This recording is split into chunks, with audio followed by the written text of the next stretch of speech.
অলক্ষ্মী ছেলে, জন্মের সাথে সাথে মাকে খেয়েছিস, তার কিছুদিন পর বাবাকেও খেয়ে নিলি, আর এখন আমাদের খাওয়ার ধান্দা। তোর মতো কুলাঙ্গা ছেলে মরতে পারিস না?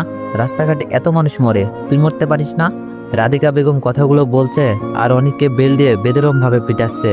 পিটাতে পিটাতে হাঁপাতে শুরু করে, আর অনেক ফ্লোরে শুয়ে গড়াগড়ি খাচ্ছে, শরীরটা ফ্লোরে এলিয়ে দিয়েছে। মারের দাগগুলোর মাঝে রক্ত জমাট বেঁধে গেছে, ওটার শক্তি পর্যন্ত পাচ্ছে না।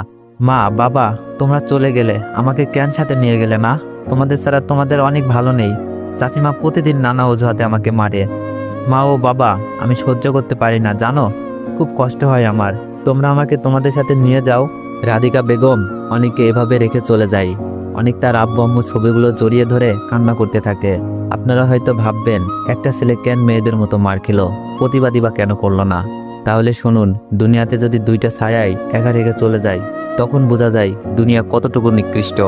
অনেকের আব্বু আম্মু মারা যাওয়ার পর সে তার চাচা চাচির কাছে বড় হয়। চাচার সামনে রাধিকা বেগম অনেককে অনেক আদর স্নেহ করার অ্যাক্টিং করে, আর চাচা অফিসে চলে গেলেই অনেকের উপর অত্যাচার শুরু হয়। অনেক মুখ বুঝে সব সহ্য করে, কারণ ছোট থাকতেই ভয় দেখিয়ে দেখিয়ে বড় করা হয়েছে।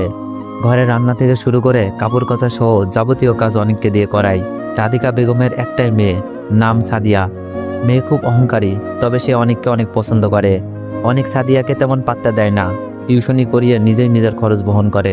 এইবার ভার্সিটিতে উঠেছে অনেক, তার খুবই ইচ্ছা পড়াশোনা করে অনেক বড় কিছু হওয়ার, কিন্তু সবার কি আর সব ইচ্ছা পূরণ হয়?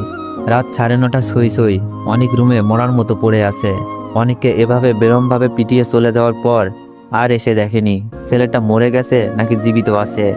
অনেক জ্বরে কাতরাচ্ছে। বাহির থেকে আকরাম সাহেবের কণ্ঠস্বর শোনা যাচ্ছে। মনে হয় আকরাম সাহেব মানে তার চাচা অফিস থেকে চলে এসেছে। চাচা তাকে অনেক আদর স্নেহ করে। রাধিকা, অনেক বাবা কোথায়? আজ তাকে দেখছি না। প্রতিদিন তো অনেক দরজা খুলে দেয়, তাহলে আজ তুমি কেন?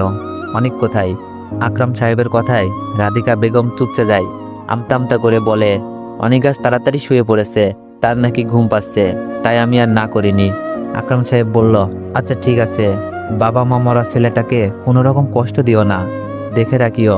আমার ভাইয়ের রেখে যাওয়া শেষ স্মৃতি অনেক। আর সাদিয়া কোথায়?